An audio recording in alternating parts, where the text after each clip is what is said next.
Ano itong mga candy na to, guys? Sobrang effective nito. Tanggal talagang bad breath mo. Ito nga pala, netizens, yung umuuso ngayon na coconut charcoal mint candy, netizens, na kung saan, nubuksan ko pa lang, ang lakas na ng amoy, oh. Ang liit lang talaga, as in. Meron siyang 4 na flavor. May mint, passion fruit, salty lemon, at saka blueberry. Tikman ko nga kung ano itong nabuksan ko.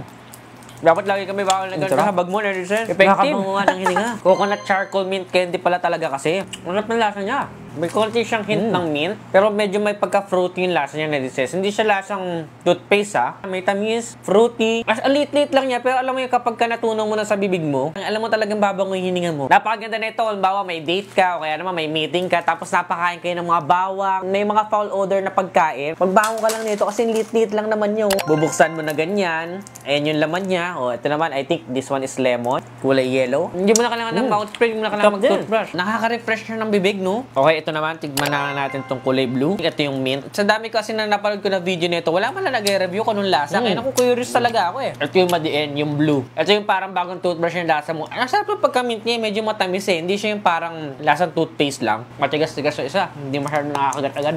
Mas solid yung mint. Actually, pati sa kids, pakakain nila to. Hindi siya maanghang. Okay, last but not the least, yung blueberry. Ito, lasa ko na yung coconut niya. Blueberry, ang sarap. Pero pinaka naging favorite ko is itong kulay pink. Passion fruit.